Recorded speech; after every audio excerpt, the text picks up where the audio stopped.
HRN listeners. As we celebrate our 15th year, we are deepening our commitment to giving voice to the next generation of food systems storytellers, and we need your help.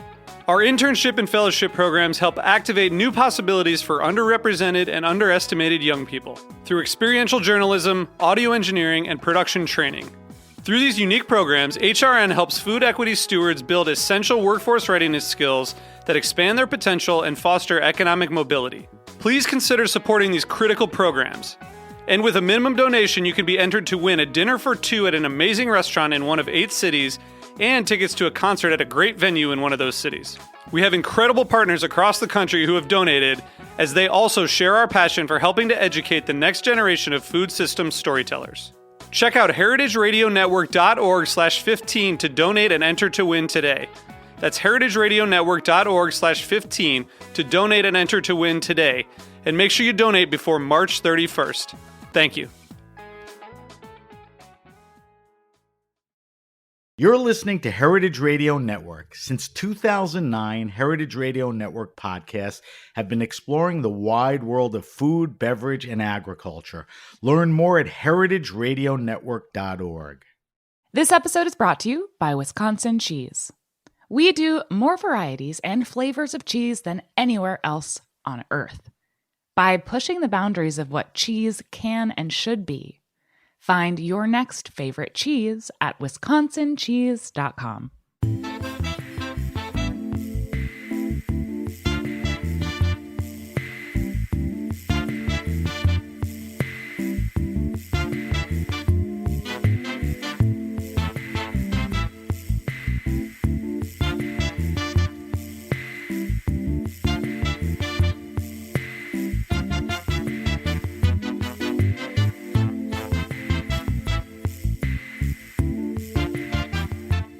Welcome to the Grape Nation, your weekly wine journey. Our guest is Grant Reynolds. We'll talk to Grant about his new book, The Wine List, Parcel, wine, and more. I asked Grant to pull a bottle out to taste. We'll do that towards the end of the show for the weekly wine sip. I'm your host, Sam Ben-Ruby. Stay with us for the Grape Nation on the Heritage Radio Network. We bring wine to the people. Hailing from Lake Placid, New York, Grant Reynolds realized it was easier to pursue a career in wine than ski jumping. After college in Boulder, he wound up in the greatest wine incubator at Bobby Stuckey's Frasca. He went on to work in Burgundy, Piedmont, Noma, before settling in New York to open Charlie Bird as wine director and partner, later opening Parcel Wine, with a few things in between. Grant is the true entrepreneur and believer of wine and e-commerce. He recently opened a new restaurant near Parcel called Tolo. Besides being an awarded sommelier, Grant recently published his second book, The Wine List, Stories and Tasting Notes Behind the World's Most Remarkable Bottles. Welcome to the Grape Nation, Grant. Thank you. You nailed it. I nailed it. That felt good. Yeah. All right. So we're talking to Grant at Parcel, which is downtown, and this is Chinatown, right? This is Chinatown. According to the city, it is Chinatown. So we're in Chinatown. We're sitting in the bar. Obviously, it's not open. All right, let's get right into it. So you grew up in Lake Placid, and you headed to Boulder to college, right? To college, yeah. Did you go there to ski? I did, yeah. Okay. Yeah. So I grew up Lake Placid. I always say this to give some perspective.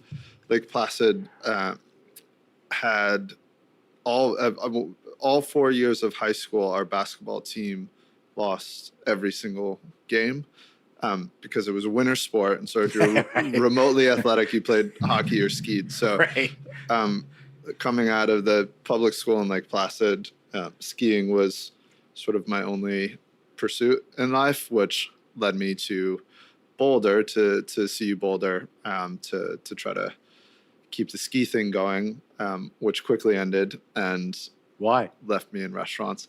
I think skiing still today, even more so, it's a very much a young person's sport. And I think is that by the time you hit like 18 or 19, you kind of know whether there's probably now by the time you hit 13 or 14, you know whether there's a professional future for you. And I just didn't So in Lake I didn't Placid, quite have it, but in Lake Placid, everyone vicariously thinks they're gonna become some kind of pro or something. Oh, yeah, and if for you're sure. not Yeah, that for kid sure. pulled out in 8th grade, Yeah, you're yeah. probably done by high Yeah, school. yeah, it's probably Okay. done. So that's that. But I chose wisely and was lucky to end up in a really beautiful city like Boulder that not only had good access to skiing, but also at the time a really exciting restaurant and farm and also CPG, just sort of all things food culture that was going on at the time. So I really, that was an easy transition. My oldest kid was there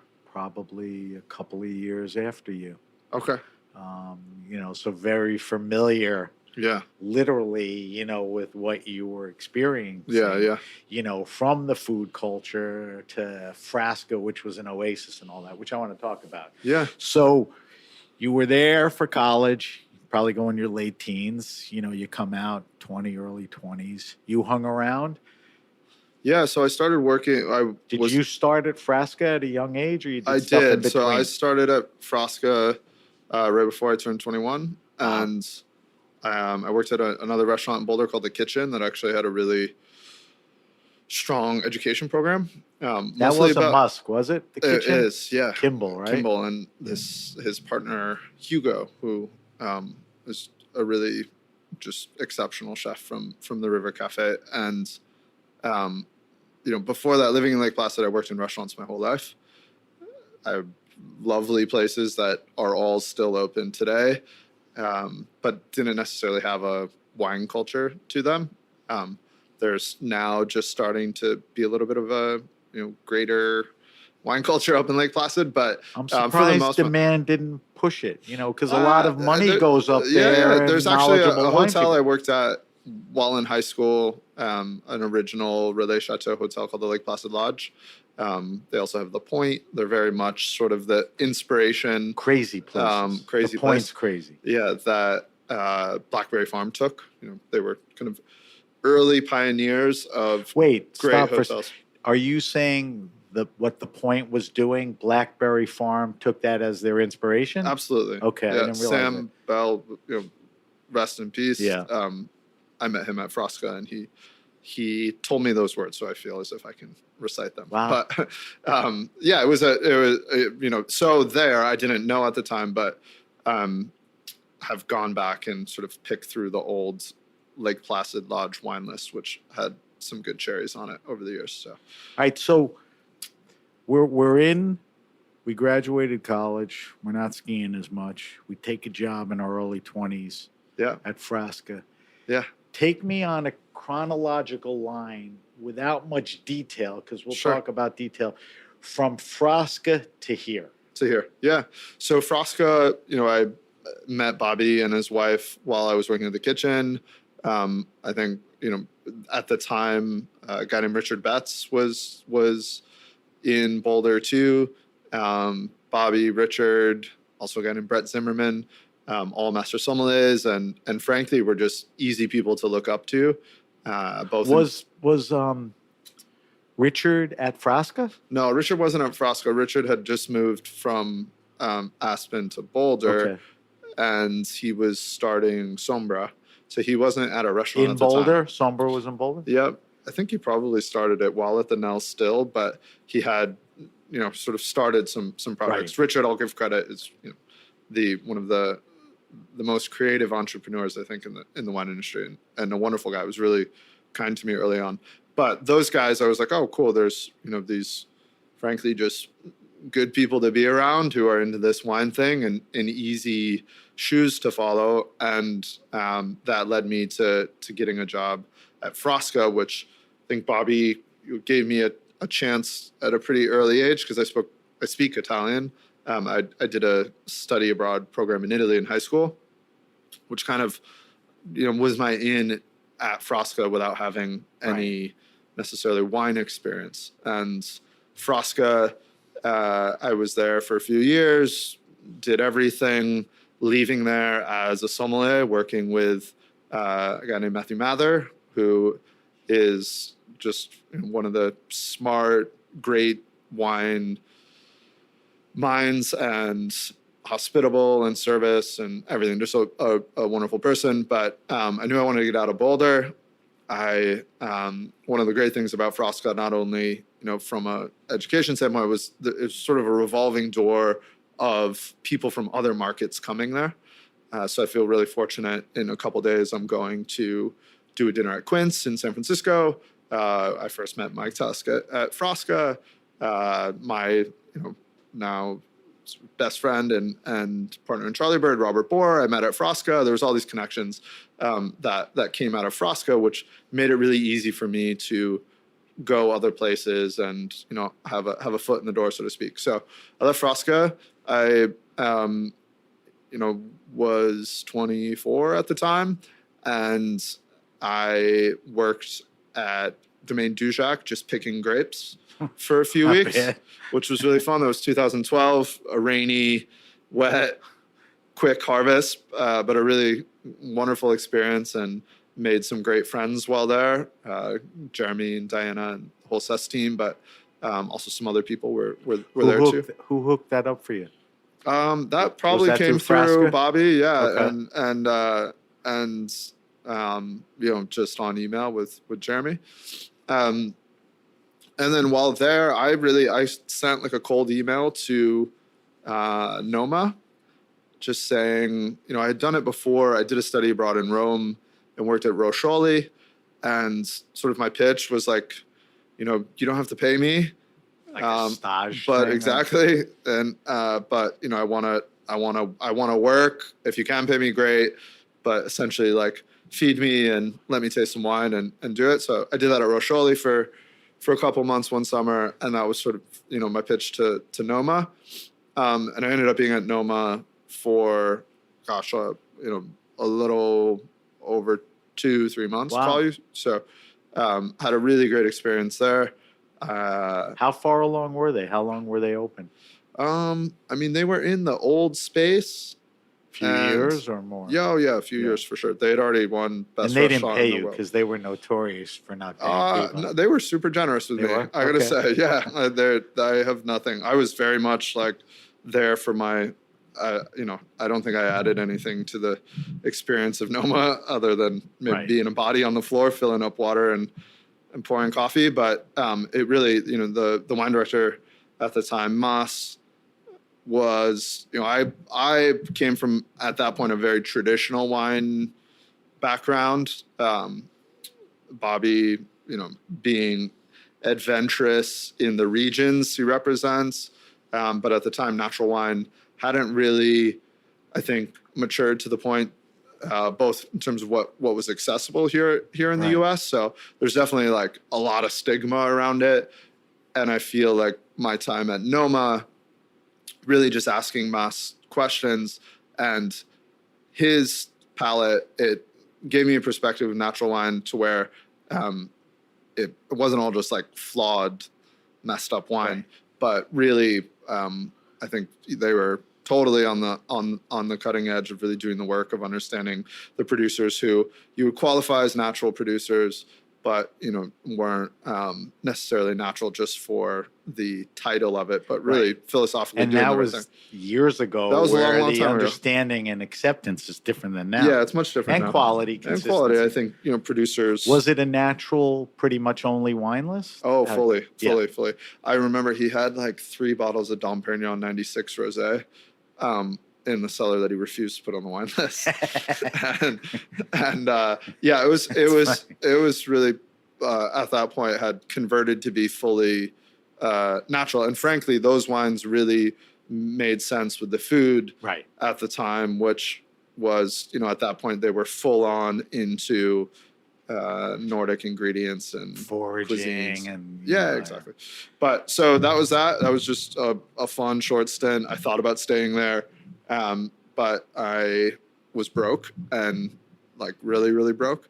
And my family's from New York. My dad, and so I came back around the holidays. There was a closure, and through Bobby had connected with Robert, ran into Robert at Dujac, et cetera, and just said, hey, I'm in New York.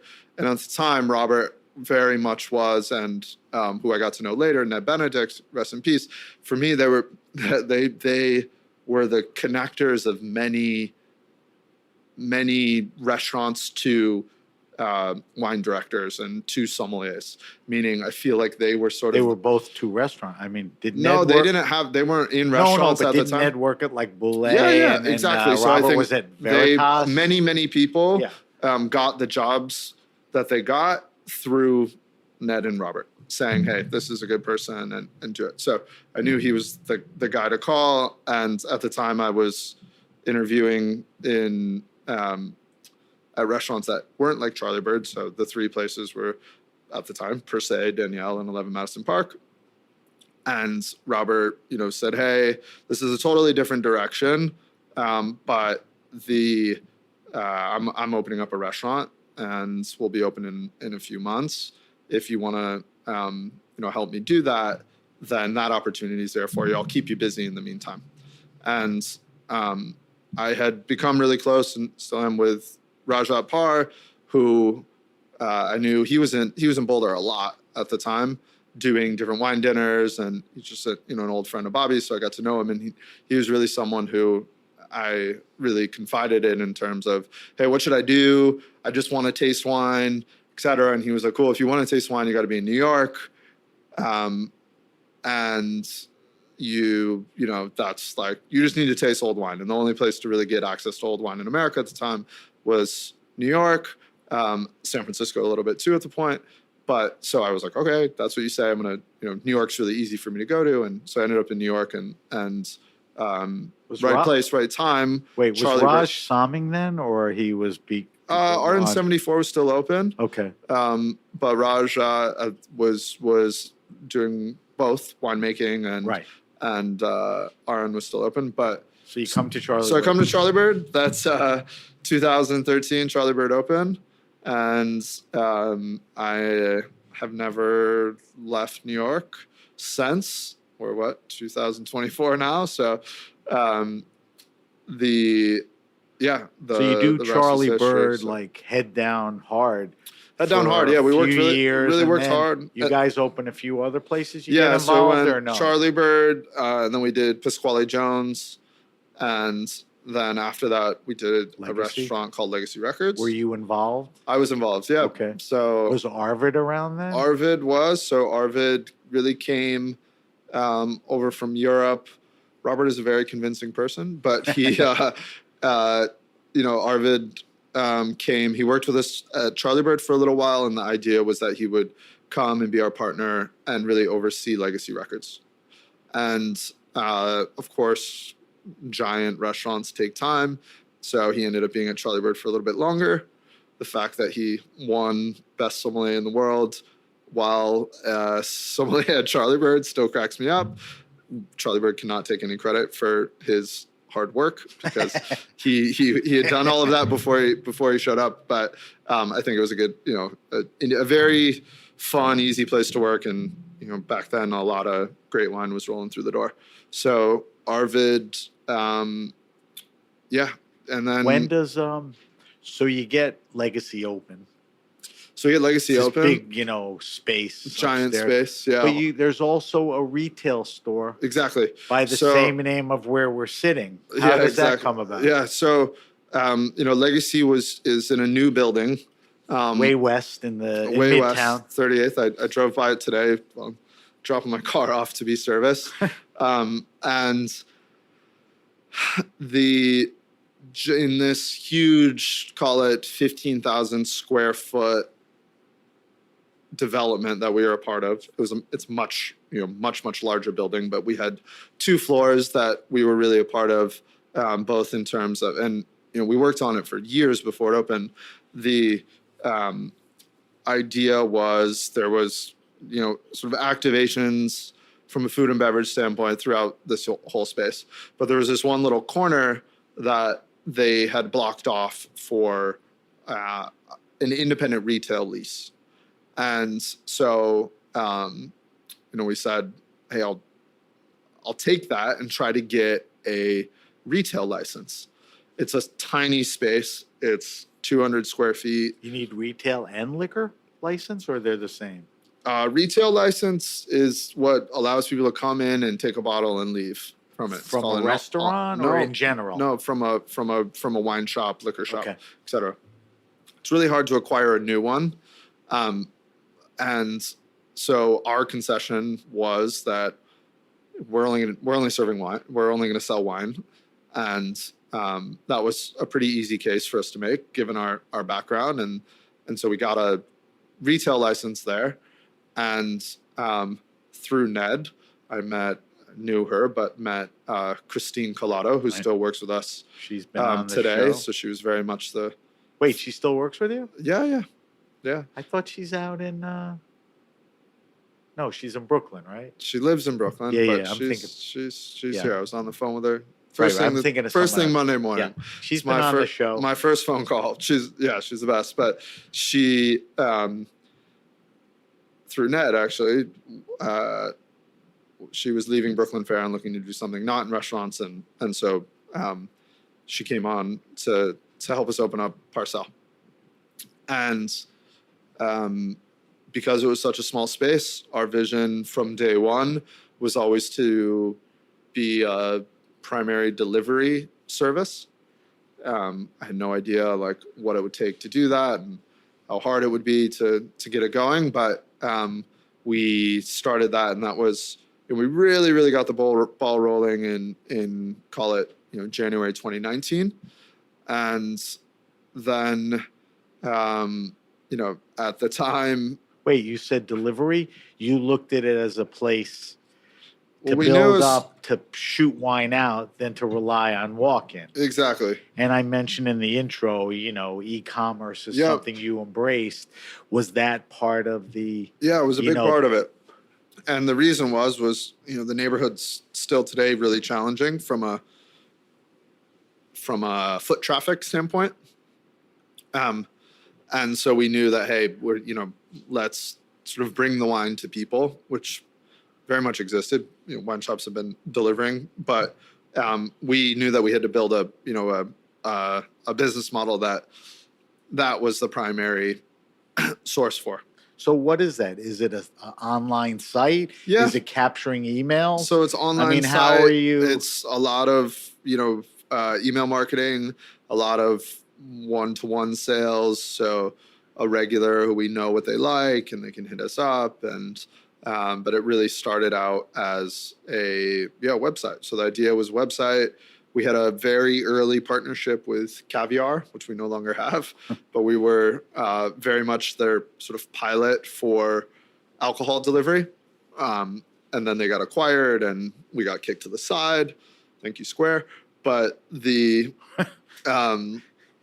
idea of it was to be an e-commerce, delivery wine service. So when you say delivery, you were talking about servicing that kind of interesting, tough residential neighborhood. Although in the last few we were years, Hudson ambitious. Yards. Yeah, exactly. We were ambitious. We wanted to service a lot of places, so the van would go out across town. Exactly, and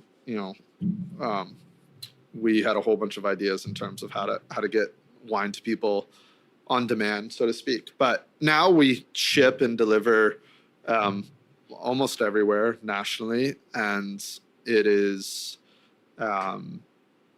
it's been going great. So a couple of interesting things Sure. to me about that.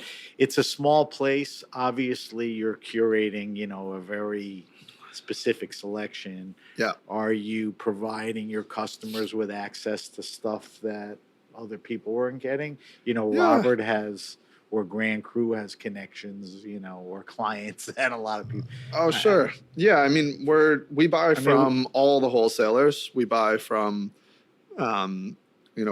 because I think it started out as a small space. Again, we were like kind of really trying to lean into not having everything for everyone, but having almost like a wine list approach of, hey, here's our sort of seasonal selection of what we do have, and this is what we're excited about. And so we still do that. We definitely have a point of view. We don't have anything and everything and all the wines that maybe a traditional retailer might have. But you don't have to, and you can. Yeah, you don't have to, I think.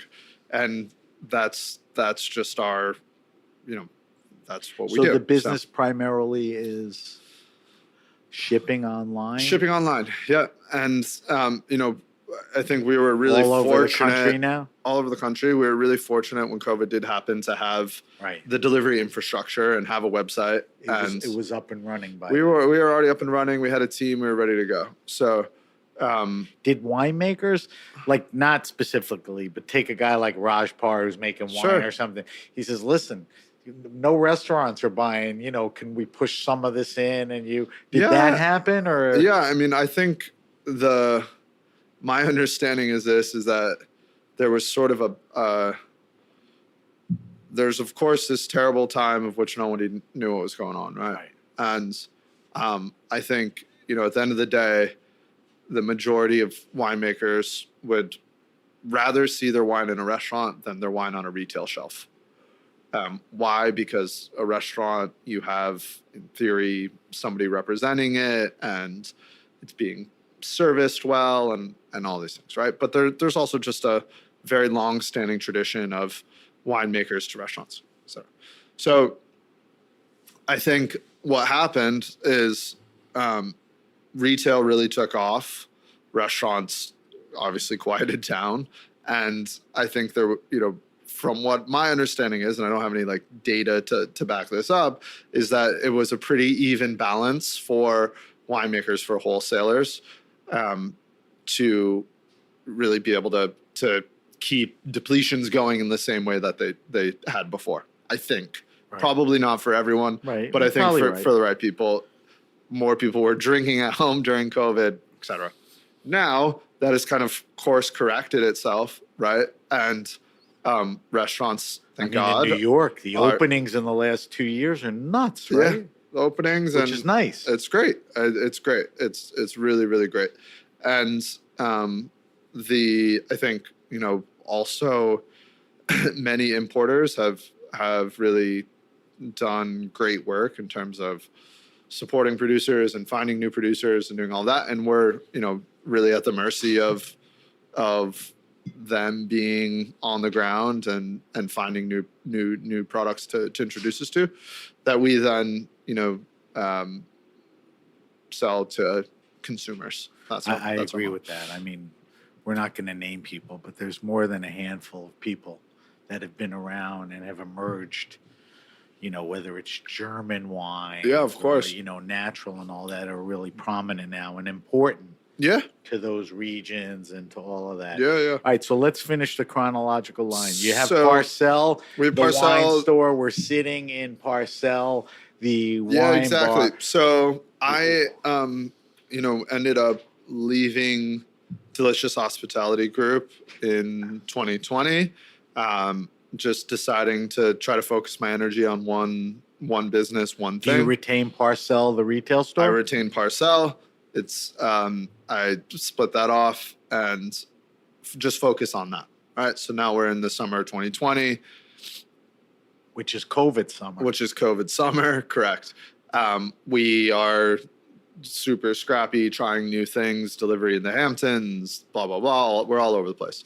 But the business continues to, and at this time, I think there was uncertainty with everybody, right? But the business continues to chug along and pretty excited about it. But I realized that, at this point, we were totally digital for 6 months.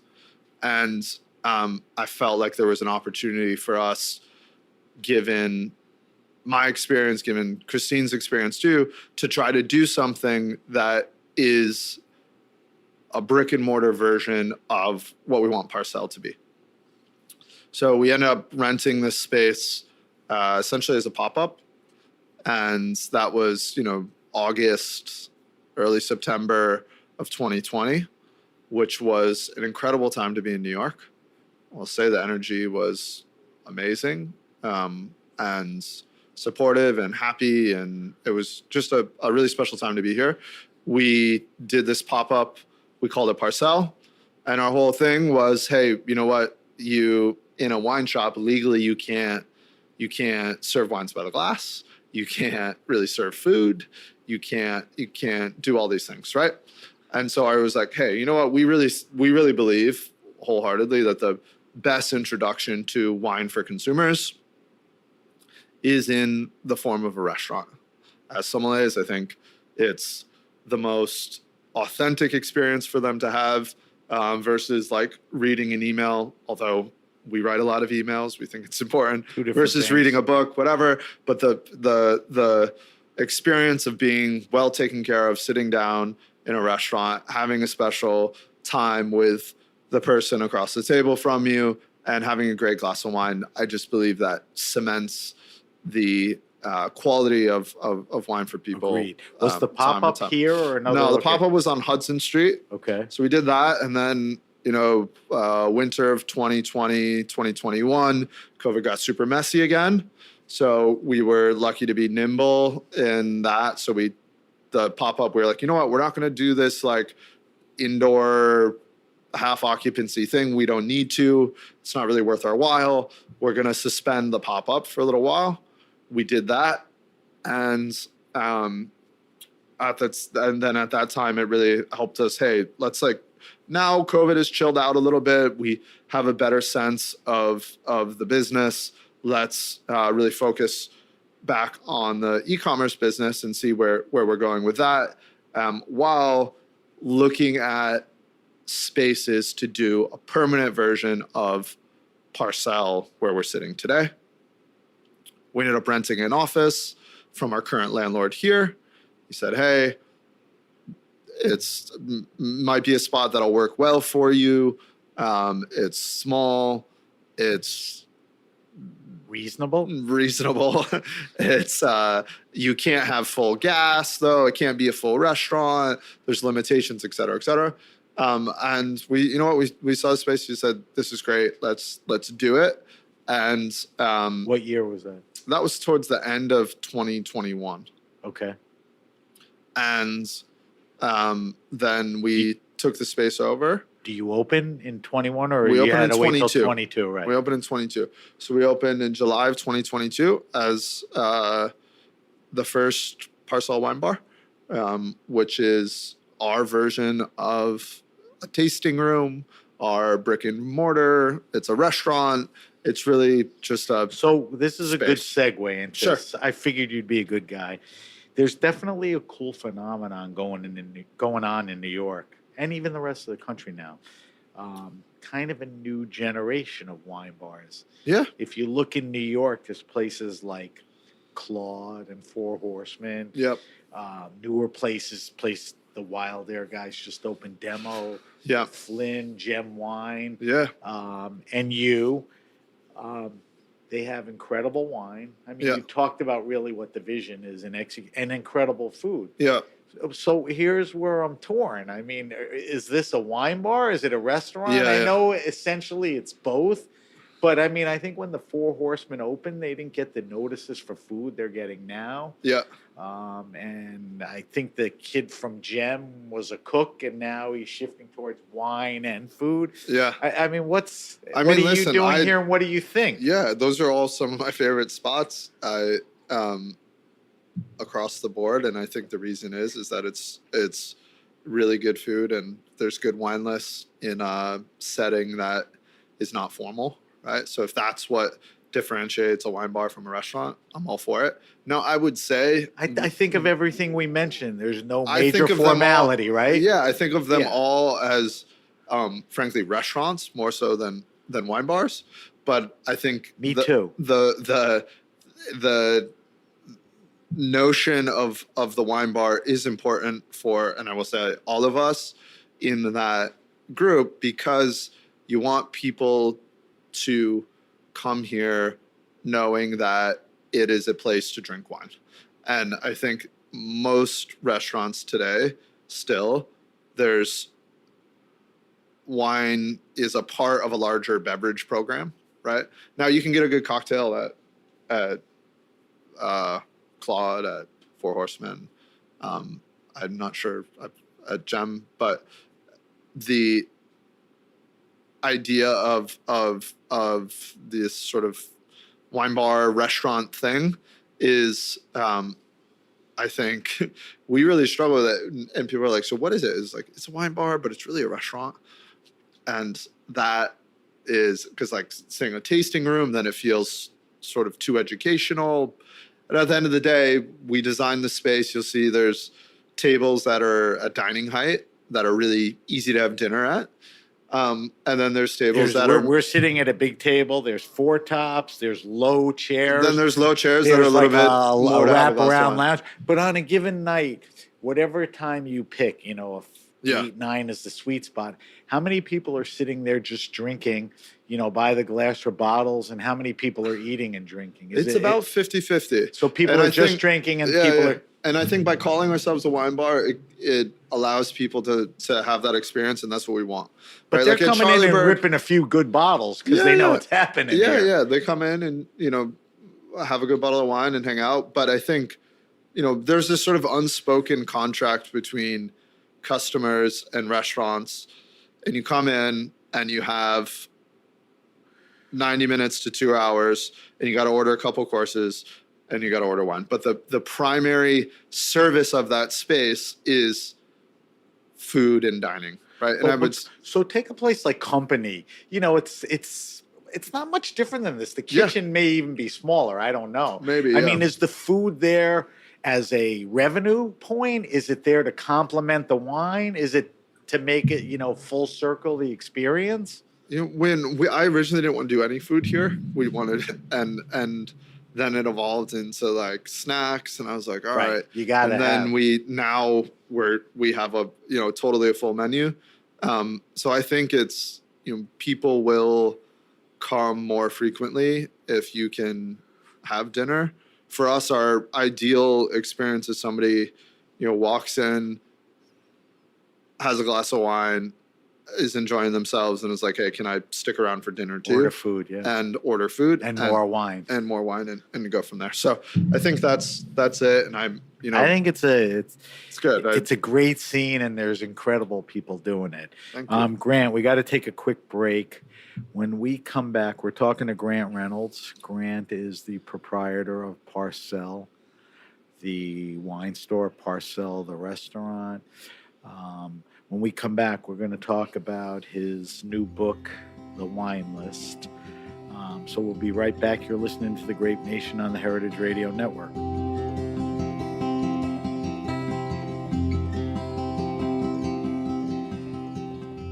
This episode is brought to you by Wisconsin Cheese. Wisconsin, the state of cheese, makes half of the nation's specialty cheese and wins more awards than any other state or country.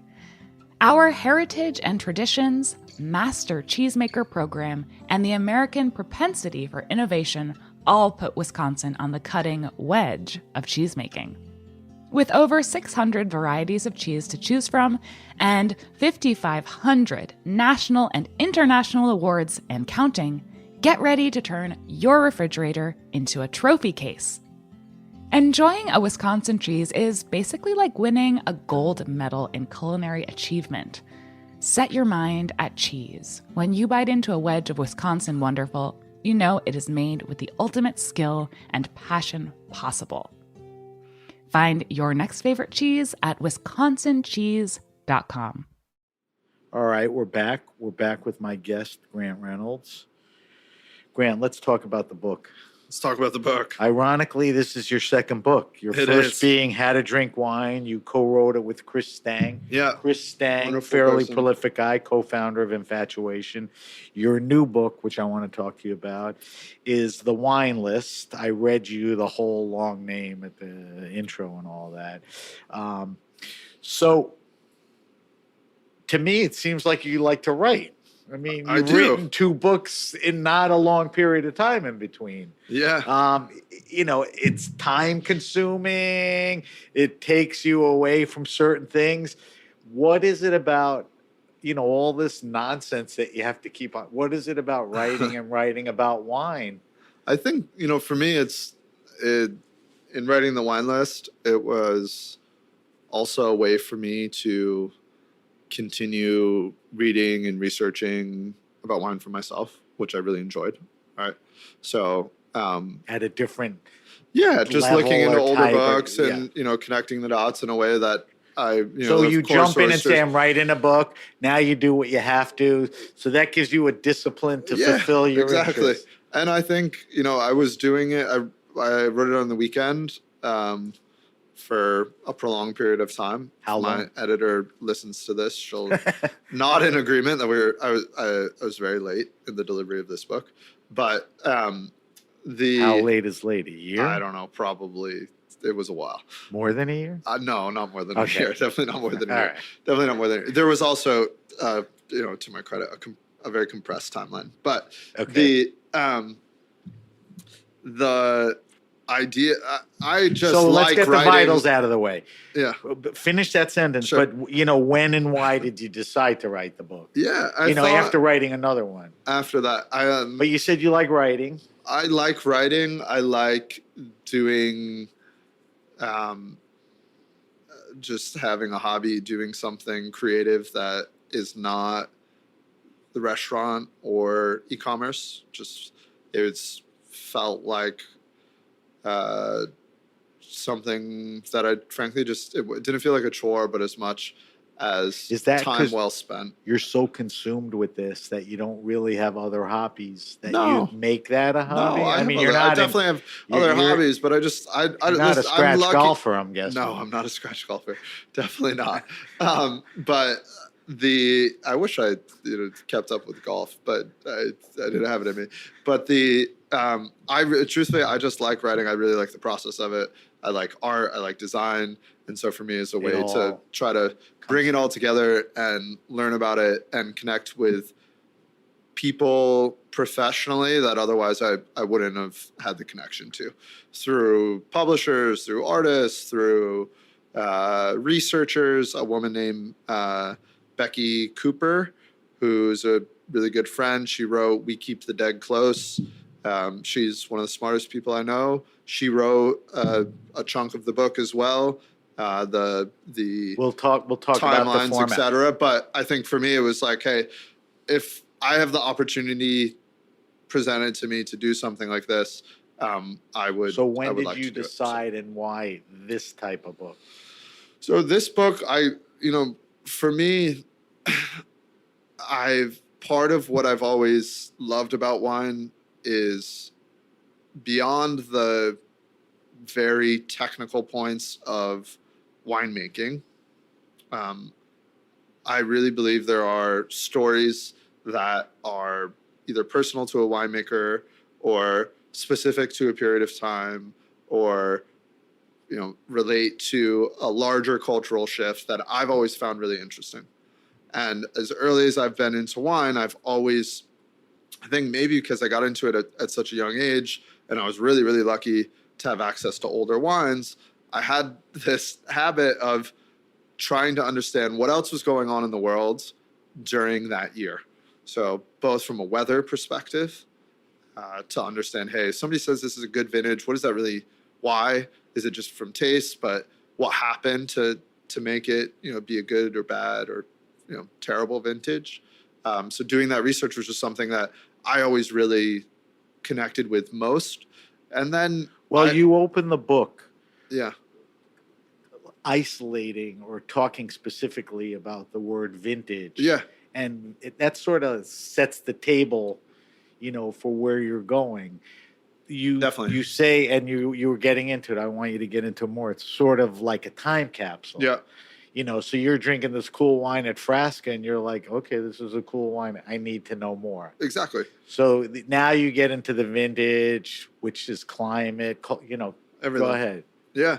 And I think, there's also a lot of oral history around wines, and whether that's, chatter at a table or amongst sommeliers about producers or very specific vineyards within a certain vintage that are better than another one for this reason or that have also always been really interesting to me. And I thought that, what, maybe I'll try to compile some of the stories around vintages, around producers, around movements in wine that I have tried to make sense of, right? And a lot of that is, frankly, the inception or the beginning of a certain property or winemaker, and then documenting their influence, because I think how these people come about is important and really sets the stage for where they go. And then I also think there's been certain bottles that are notorious. There's been certain vintages that are just so exceptional that we think of a year and it's just great across everywhere. And why is that I found like, hey, you know what, there's a lot of questions that I get asked from customers in the restaurant that I feel like maybe in the form of a book are just easier to go in deeper with. If anyone's into wine and they hear that, they go, I'd love to get, that perspective and all that. What you said sounds a little random relative to what the book is, which is very disciplined in the sense of vintages. I mean, you start at a timeline. Yeah. And you take us, pretty much to current time. Yeah. I mean, when did you decide that, I have all these sort of oral anecdotes I've read about stuff, I've met people I've drank. I mean, that's... let me structure it this way. So answer that and explain to people, how you have the book formatted. Definitely. So I think, for me, there's in learning about wine, right? There's definitely knowledge to be gained from reading the book, but it's not intended to be a kind of wine 101, like teach all if you know nothing about wine. The How to Drink that I wrote with Chris is so more I said that. To you offline, I said, this to me is not a how to drink or a what to drink wine. No. It's more steeped into vintage, the stories around a culture. Yeah, exactly. And I was hoping that, you also don't need to know technical information to appreciate nerdy crap. Her history of a certain bottle, and so I really wanted to try to use language and insights to where you could ideally read a story and maybe know nothing about wine and find the story itself an interesting story, right? And so talk about the setup. Yeah, so the setup, the chronology, the stories you're talking about are not long-winded. They're brief. You've picked a lot of things, and I want to ask you how you pick those. You talk about them, but you do it in a chronologic way. Sure. So with a sidebar, which I want you to mention. Exactly. So I think the chronological part of it is, it's not every single year, right? I didn't feel like that was necessary, nor would I, be the authority to speak on bad vintages of the 20s. But the thing that I kind of came to terms with is like started out with a few stories that I knew I wanted to include. And then I was like, okay, so these are in different years. There's a bit of foundation in terms of how those wines have succeeded that I believe is necessary. What were the early things buzzing around your head? The early things buzzing around were and this was part of pitch to the editor, was the very tragic story of Soldero's wines getting poured out with the 2006 vintage being the last that he fully bottled as Brunello. That was an early one. The where we've come with grower champagne which I want to talk to you about. Which was so these are stories that resonated. These are stories that resonated with me, and then trying to understand. I found people saying like, "Oh, this is a grower champagne," and seeing like blank faces on most consumers, being like, "Cool, I don't really know what that means. Why does that matter to me?" Right? And who started that, and where did that really become, and what is it? So I think it made sense that, hey, let's like go back a little bit and talk about how that happened. And then also, the story has been told so many times, but I do think for, a larger audience, stories around bottlings during the war for me have always been really captivating. And I think, World War II really represented a huge shift for agriculture and technology, and of course, its impact on 1945. and the through that all, I think for me there's a very like clear line of wine before and after that, and I think I wanted to dive into that a little bit deeper, but so it felt like I can't start talking about today without referencing the past. And because it does relate, hey, you can't talk about Grow Champagne if you don't at least give a nod and mention to, all right, it's a reaction from what, right? It's a reaction from these larger houses. Let's get into sections and chapters. Sure. Let's talk about Champagne because, I want to get specific about that. Yeah. So the Champagne chapter section or whatever is very specific to a few things, which you were just going to talk about. Yeah. A maker, the movement, the influence. Yeah. So definitely. talk to me about, all of those things. Yeah. I mean, we speak about Dom Perignon and Salon and the blue chip collectibles, Houses, right? Houses, yeah, that started out small in their day too, but and then I think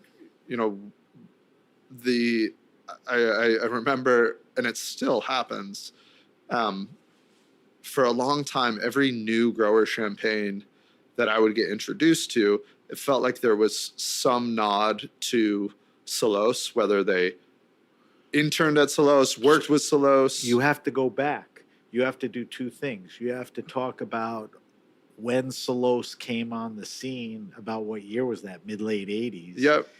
Kind of what he did. Yeah. Who he influenced. Yeah, exactly. Which is where you are now, but I need you to go backwards. Okay, sure. So I think, to Which get is in that to get section. there though, to get there is ultimately is I was like, okay, so Salos, I really believe in a lot of ways, has influenced this huge generation of grower champagne, right?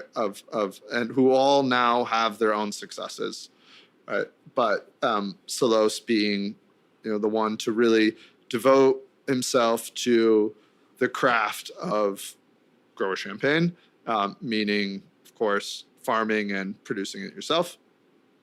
Versus a house pulling in from versus a house buying wine, stuff, buying right? grapes, et cetera, right? And giving the platform for, these smaller winemakers to be able to sell their product directly to restaurants rather than to the big houses. Was that a big risk then for him to do that? Yeah, it was a big risk in that nobody really cared, right?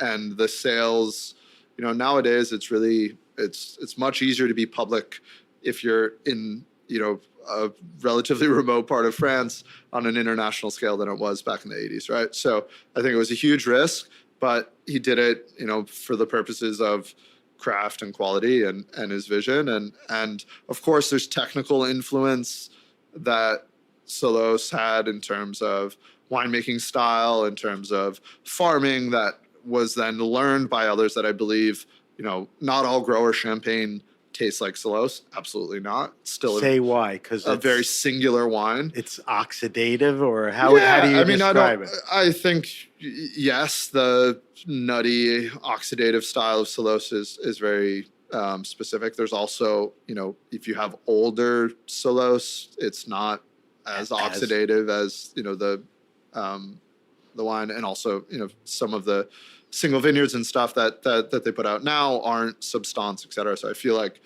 the oxidative style isn't something I crave all the time. However, it is definitely an exceptional It has a product. Place. It has a place. I do feel like we look at Salos just through that lens, whereas he was and still is a really exceptional winemaker beyond that style as well. And I really do believe that. But that then he really started the snowball for other people to be able to say, hey, you know what? I want to do that too.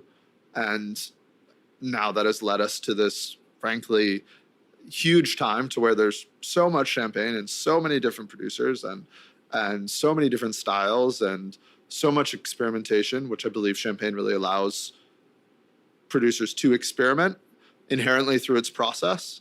It's not necessarily about just purity and the expression of something. There's, a timeline to it that is specific and a process to it that inherently requires the winemaker to make decisions that you don't have to make in still wine.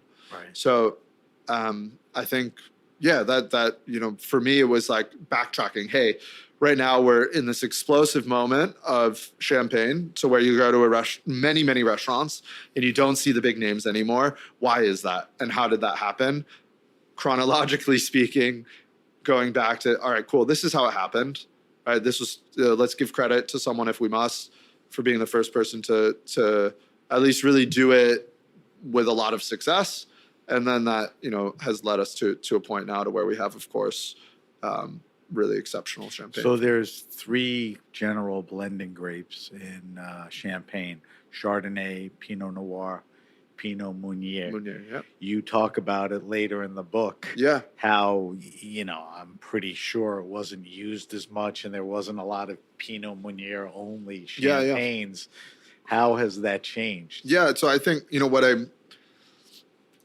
I do believe this is one of the first books to talk about really old school Bordeaux and the foundation of that, to addressing what's also going on today in terms of just common trends that you find in wine lists internationally in pretty wine-specific restaurants. And Pinot Meunier nowadays is very well represented. One producer in particular, Prévost, who is connected to Salos as well, can give it a lot of credit because it's just so exceptionally talented, made a wine just using Pinot Meunier. And that to now, I think you have people requesting it, seeing it, being much more familiar with it than it ever happened before. And I think that's an interesting notion, right? But we also have to look at, hey, cool, how did that happen, right? To where it now leads us to it, and who can we give some credit to really doing that? Because I think there's probably consumers out there, they're like, I didn't know that Pinot Meunier was an obscure champagne grape once upon a time. If you just got into it. And that's like a bit of my experience, frankly, was I started to get into wine when, I remember going to a tasting where Thierry Thies was there doing the road show with Grower Champagne. So for me, I had Grower Champagne before I had the great classic champagnes, right? So I also have to look at my experience. Hey, there's now a whole new generation of sommeliers who don't have access to wines that I had access to, and I didn't have access to wines that other people had access to, right? And that's okay. That's just our reality.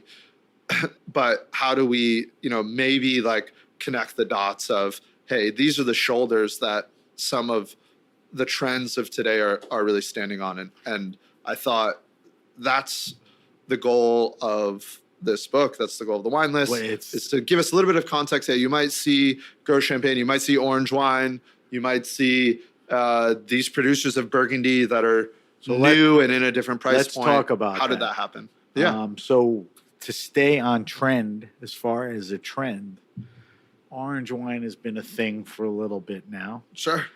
There are some guys that, for 30, 40 years have devoted their craft, guys like Grosvenor. Mm-hmm. And again, to your point, people may have no idea who Grosvenor is. Grosvenor or what region it sort of started, in Italy on the border and all of that. Yeah.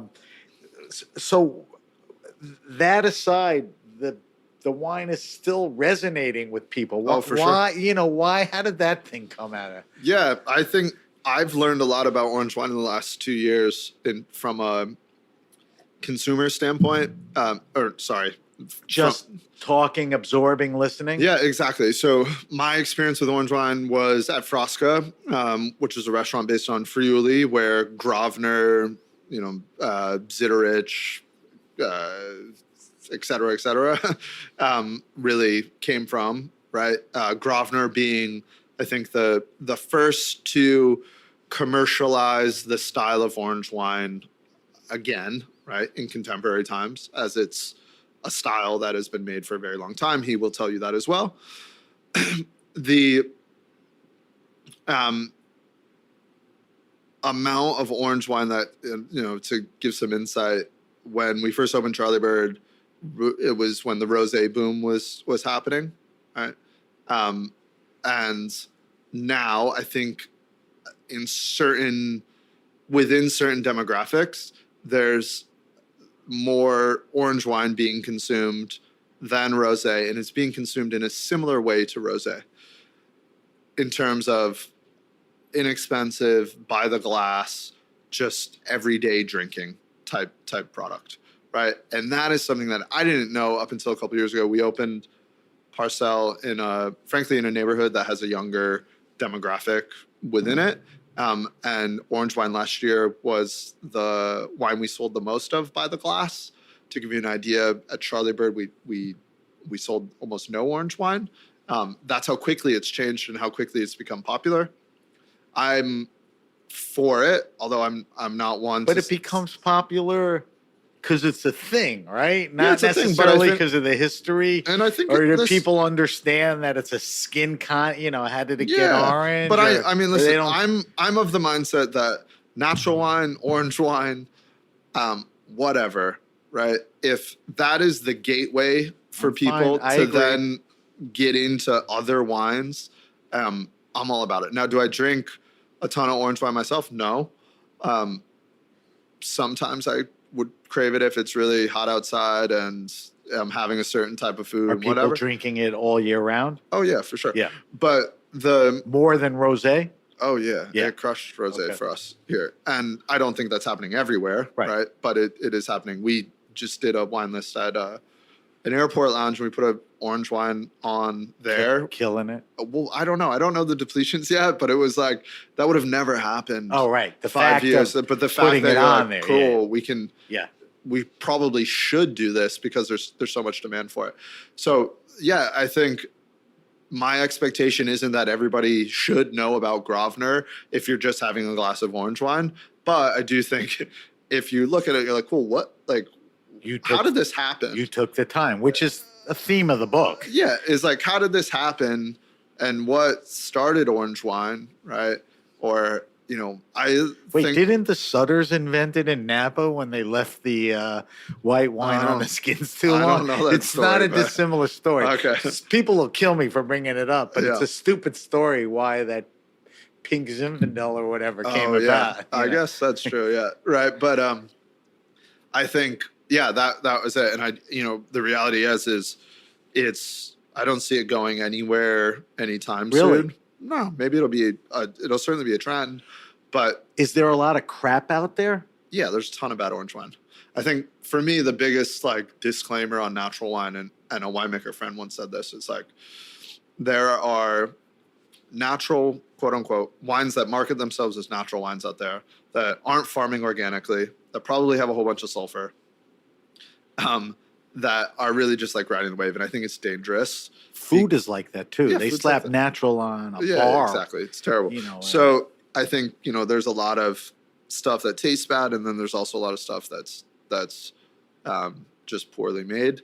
But if you do the work or go to the right spots, there's good wines. Which you should for everything. And I feel like that's our responsibility, is to try to do that for consumers, and we don't scream about it, but we really try to do the work to make sure, hey, this isn't, just a white labeled nonsense garbage that otherwise would have gone in a slot machine Chardonnay. Right. So, all right, let's go more traditional. Let's jump to Burgundy. Sure. As well as I do from your background, from writing the book, that Burgundy has become less accessible for some of the names we Yeah. crave.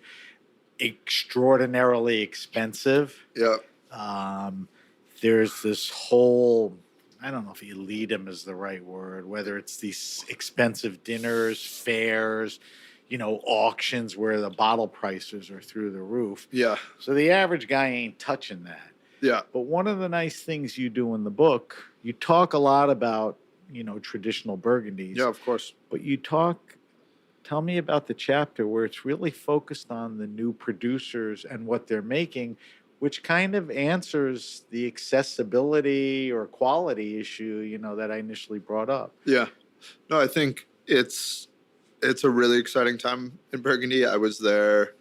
I try to go once a year. I was there this past fall, which, granted, I had a great trip, but it just, as a disclaimer, it's not the best time to go to Burgundy. But Why? it's just so busy, and winemakers are you like, want more they're just coming you off want the of guys harvest. more relaxed. Yeah, it just feels like accessible. a kind of a self-serving time to be there. Yeah. But it's really beautiful and etc. But it's just, if you really want to get into it, you should go when the weather's bad and nobody has anything to do. Right. But there's this generation of largely younger winemakers.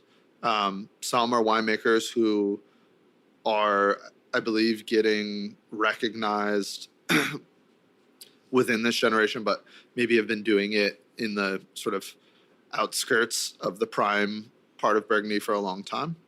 And if I think about it in a way, we went for a long time. I was like, hey, what's the accessible version of Burgundy? It was Beaujolais, it was then the Jura, and now it's Burgundy, but other parts of Burgundy that people weren't making great wine in for a long time. So tick off some of the regions like Mâconnais or... Yeah, like Mâconnais, I think in and around, Morange is an area, Savigny-le-Bon, the Haute-Côte, Côte-Nuit, Village, a lot of the people you write about and talk about are... Yeah, just certain vineyards within, places that aren't totally A-list.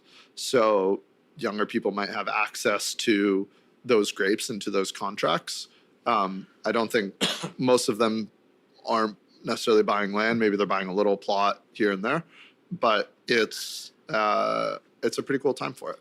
Is this generational, like existing wine families, or these are new people getting into it, or a little of both? I think it's strangely, it's a lot of foreigners getting into it. Right. It seems, but there's also some generational shifts as well that I think have happened lately. That's all to say is I really believe the blue chip Burgundy producers of today. We can't be upset at them for the increase in prices across the board. It's not really them. It's not them. They're really farmers. These guys. And I think it's the reality is Burgundy is very different than most other wine regions in that it's super limited. We're talking about hundreds of bottles in certain instances, not tens of thousands, let alone hundreds of thousands of bottles. Bordeaux. And so inherently, there's just a supply issue. And if somebody really wants it, there's a natural, effect to that, right? So I think where this has led us is, and I do believe that there is a hierarchy of quality within Burgundy that should continue to be respected and is just definite in my mind. However, there are delicious wines who, that frankly, some of them have also started to get really expensive, even if they're from pieces of land that aren't necessarily considered to be really expensive. Right. But there's really, really just exceptional wine that's being made in other parts of Burgundy as well. And we highlight a handful of those producers. Right. It's one of the, not the few, but it's a section where you list. Yeah. You could walk away from that section and go, you know what? he recommended 8, 9 people. Yeah. You know, I can go and try it. Yep. As I mentioned, there's 65 plus sections in this. You know, we can't get to all of them. We described a lot of them, but let's touch on one last one, because you write about it. There's some redundancy in this topic in a good way. Climate change and wine. Oh, yeah. It's hard for me to do a podcast, talk to winemakers or wine or writers, and not talk about climate change. Yeah, of course. So tell me about the significance. One of the ways you kind of launch it is a year that sort of epitomized this change, 2003. Yeah. Tell me, you know, why that and what happened. And then you talk about some of the specific things, specific effects that are, you know, that winemakers are experiencing, and how some of them are adopting. Yeah, definitely. For me, it's the most important and fascinating dilemma within the wine industry right now. I don't know. Nobody knows, right, where this will go, but it has had a huge effect. 2003 is a really easy year to say, hey, this is when it really like smacked everybody in the face. It was an incredibly hot year. There, at the time, it was the earliest harvest. Of course, since then, all of those records have been shattered, as is, you know, the trend outside of wine. And I think what we're starting to see already is the impact on flavor that climate change has had. So, you know, I was with a winemaker who we were tasting an old wine and got sort of emotional in that she was saying that, you know, this wine we'll never be able to make this wine again because of the climate. And that's a reality, right? And, you know, we're not going to change that. So I think we went to this place of, for a long time, everybody wanted bigger wines, darker wines, juicier wines. And now we want type wine, lighter wines, higher acid wines, right? Wines that represent something that is harder for winemakers to achieve, because climate change gives us the opposite. Warmer weather gives us the opposite of that. And then I think it's just, you know, it's devastating. A vintage like 2021 in Burgundy, where you have certain vineyards that are just demolished outright, 100%, right? 75%. Was that gone because of preseason? Just extreme weather. Right. Exactly. Extreme weather. And, you know, frost, hail, etc. Right. And so how are some of these guys going to adopt? I don't think you can. I think there's some varietals plant higher up. I don't know. I think we're just going to experience a change of it. I think Burgundy is just going to be a different place in 20 years. And we might be, we already are looking at like vintages of the past having flavors and having that winemaker nailed it. Yeah, you're not going to see this again. You know, you just don't see it again. And I think, you know, it's just wine just going to continue to taste different year over year. And for a long time, people are like, oh, they snubbed vintages like 2019, vintages like 2018. Or sorry, not 2019, 2009, 2018, which are, you know, like dark, juicy, big wines. But the reality is like that, I don't think that's going anywhere. Now, yeah, 2009 doesn't taste the same way that 2010 does, right? Right. And do I have a preference for one or the other? For sure. That's vintage. But like I do believe that we need to embrace the quality of wine every year. Of course, we can have favorites, but is to try to find, you know, some pleasure in the wine. If the fact is that the weather is going to continue to change around us, so our sensitivity should be informed by that. It's funny how you said people who drink Meunier only champagne didn't realize, you know, that it wasn't a thing years ago. An orange wine, where it came from. There's going to be a generation that's only drinking climate changed wines. Mm-hmm. You know, it'll be from 2003 on, 100%. Which is an interesting thing. Yeah, 100%. All right, there's a lot of other great chapters, specific wines, like you said earlier, you chose them. Um, all right, before I let you leave, we're going to do the wine list. All right, you're going to answer 5 questions spontaneously. You're not going to dwell on them. I got to get out of here. I got to get you out of here. So the first question is, in your travels, because all you are around is wine people. Yep. What are you drinking now? What's in your fridge? What are you curious about? What do you have to taste stuff for the restaurants? Seasonal changes? What are you drinking now? Give me a few things. What am I drinking right now? That's a great question. I am drinking a lot of champagne. I'm learning about sake. Okay. I'm drinking a lot of. So champagne, I would assume, ramped up through the years where you drink champagne more and more. Sake you're adding because it's something you want to get better at in serving? Yeah, and I just want to learn about it. Okay. Right? This is more like professional tasting stuff in terms of, hey, where are we getting presented with a lot of new, right?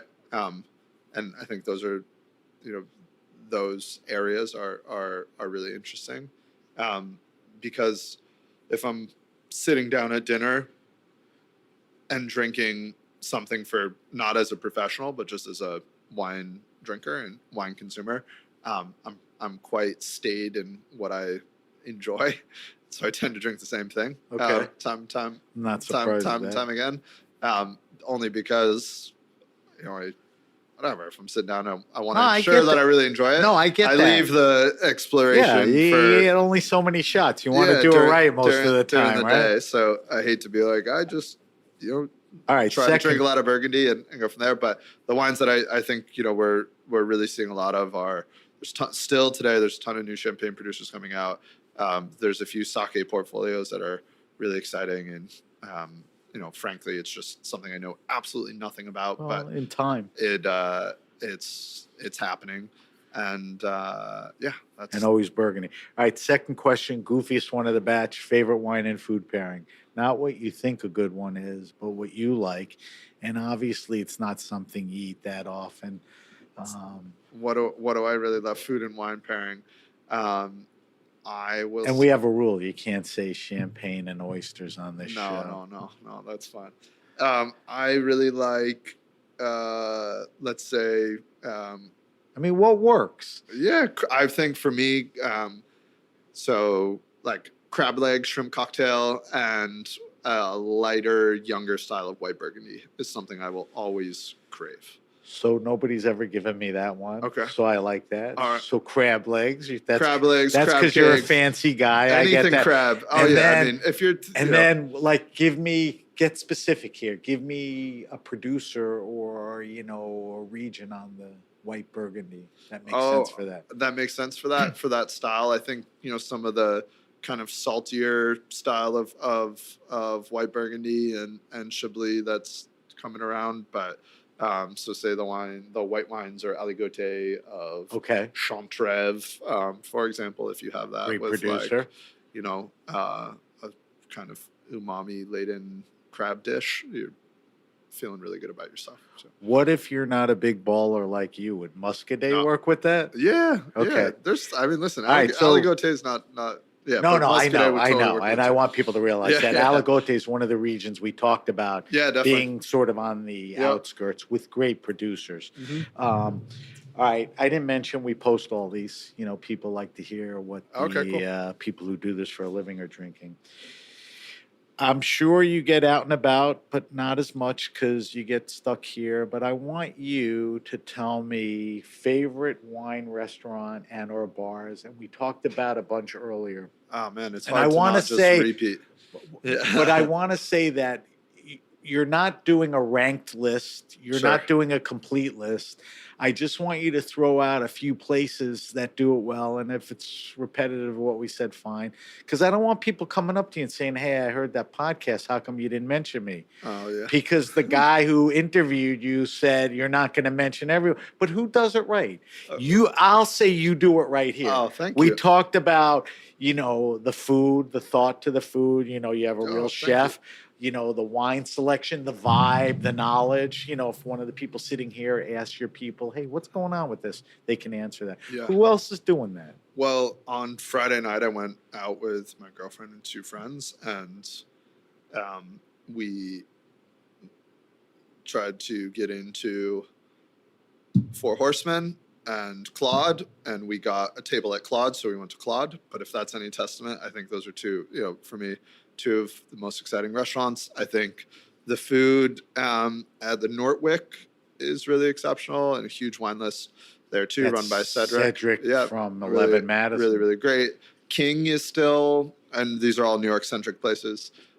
King is still, a go-to, a restaurant that I really, really I like crave. her wine list. And Gem, I think, they just reopened.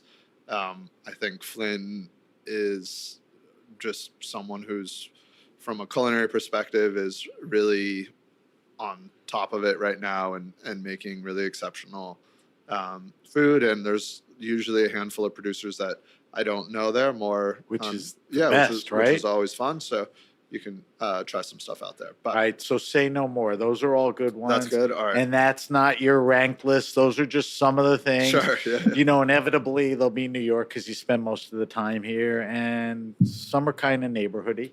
Some aren't far or whatever. Don't go too far. I mean location, not type. All right, 4th question. Yep. Favorite all-time wine. When I first started asking this question to guys like Aldo Sohm, I wanted to know, hey, what's the most expensive rare wine you ever tasted? Oh, yeah. Certainly, I don't care about that anymore. And everybody has. Okay. Here's what I care about. What is favorite all-time wine because of how it influenced you? Was it a gateway? It transcended you, changed the way you thought. Do you have a wine or two that's important Like to a you? specific producer? Yeah. Okay. And time. And I was at Froskin the first time I ever tasted, wines yeah. from for you, with stories like that Sure. were important. Yeah. No, for sure. I favorite all-time wine. Well, there's so many experiences that I don't even remember the producer, frankly, but That's okay. the first time I had the pairing of, and I sound like just a snobby jerk here, but of white truffles and Barolo was at Frosca. They served, You don't remember the Barolo? I don't remember it. They just poured me something by the glass. But Was he? that was Was he just experimental and were carrying great producers that people didn't know of, or yeah, he had a for line sure. of the Vietti? always trying to. I think if there's great wine in Colorado, the team at Frosca is can take a lot of credit for bringing it there through their importer friends. That was great, and truthfully, having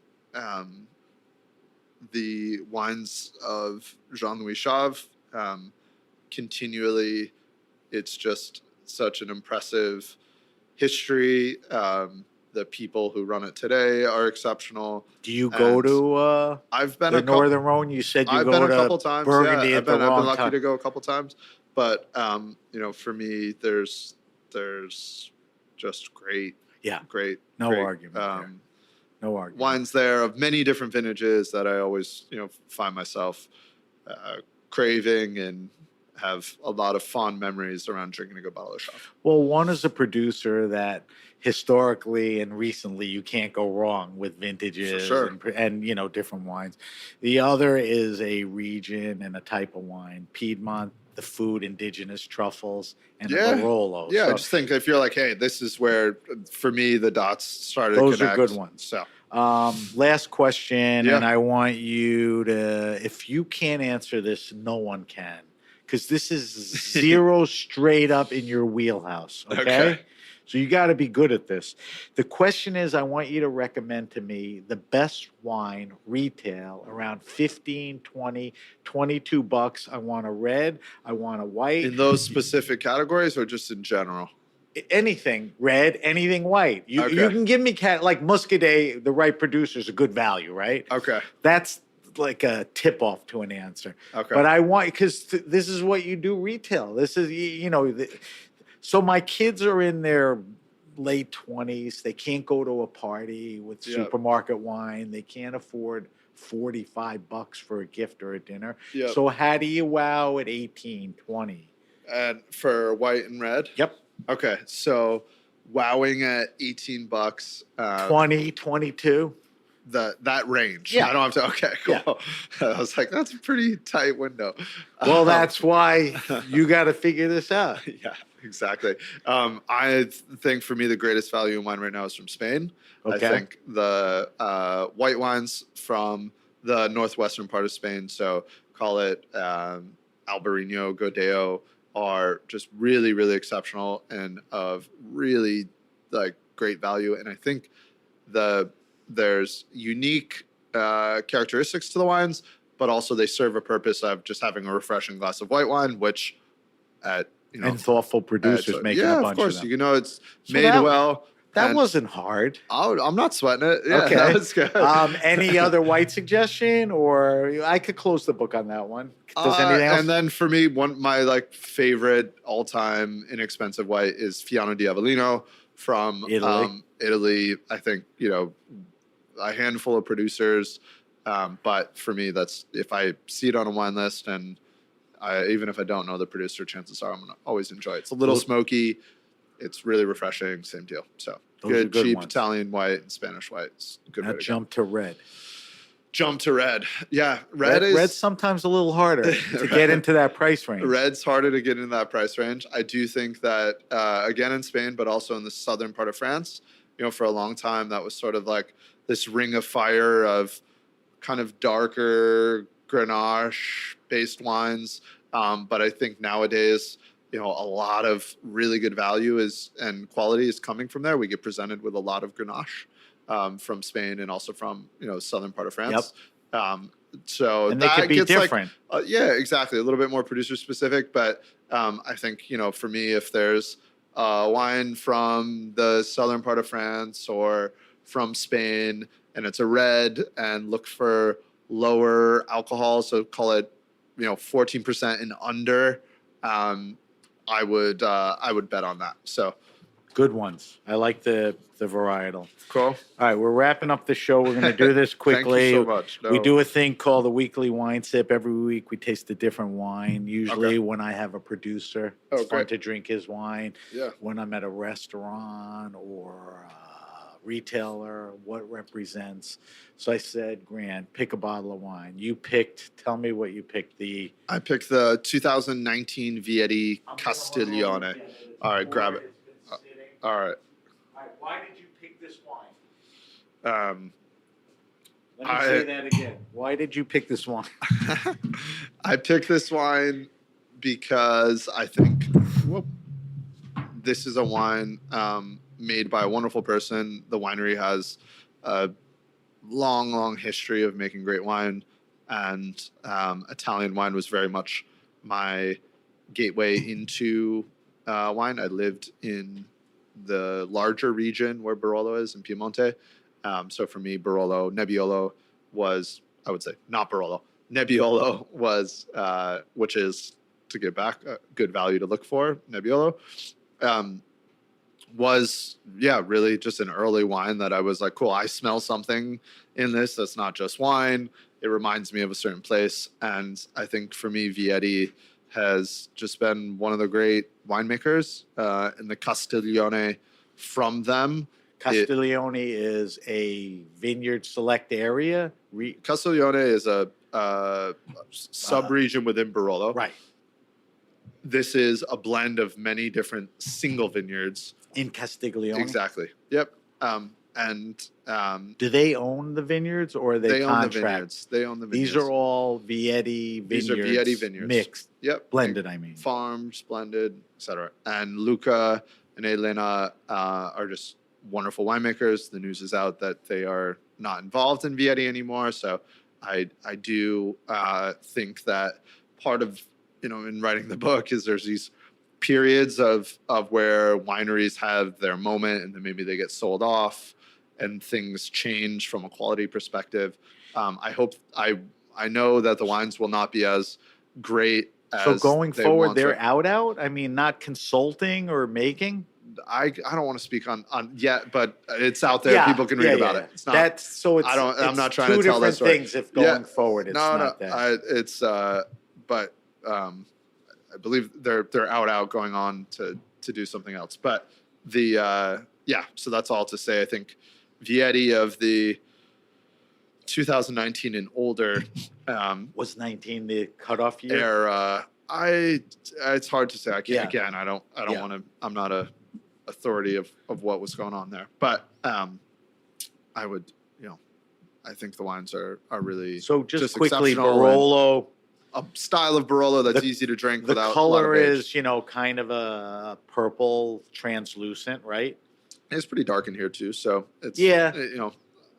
Little. What's the traditional nose descriptors in Barolo? And- Black licorice, fresh raspberries, fresh strawberries, roses. so red, rose, right? Yeah, I think it's more about being floral and fruity aromatically, and maybe a little bit of like kind of spice to it.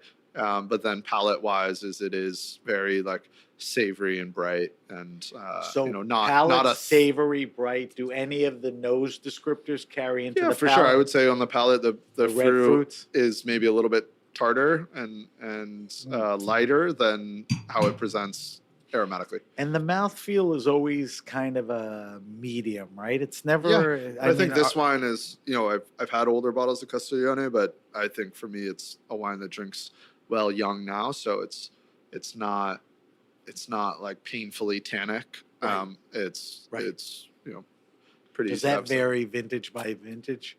For sure. Or, right. Tannins are really affected by Yeah. heat. All right. So that's the 2019 Vietti Castiglione. Castiglio. You serve that here We do, yeah. by the glass or bottle? We have it by the glass right now. yeah. Okay. All right. We got to wrap up, Grant. Thank Got to you. get you out I of here. appreciate it. Let me do a quick wrap up. I want to get some info and we're out of here in a minute. So if you have a question, suggestion, wine happening, or event, hit me up at sam@thegrapenation.com. That's sam@thegrapenation.com. Subscribe to the Grape Nation podcast on Apple Podcasts, Stitcher, Spotify, Google Podcasts, or wherever you get your pods. Leave a review if you're enjoying the podcast. You can follow us on Instagram at @SBenRuby and on Twitter @BenRuby, 2 different handles. But you can always find us with the hashtag The Grape Nation. We're on Facebook at The Grape Nation. As I mentioned, we will post Grant's wine list answers, some good recos there, and I'll do a recap of the wine we tasted. Grant, where's the best place to find more info on Parcel? Order Parcelwine.com. Parcel, make a reservation down here. What do we do? Parcelwine.com. You can find out about the wine bar, see some of the inventory that we have available for delivery, read a little bit. What about social media handles? We are are you on? at Are you we're at Parcel Wine. I'm not active. Parcelle? WINE.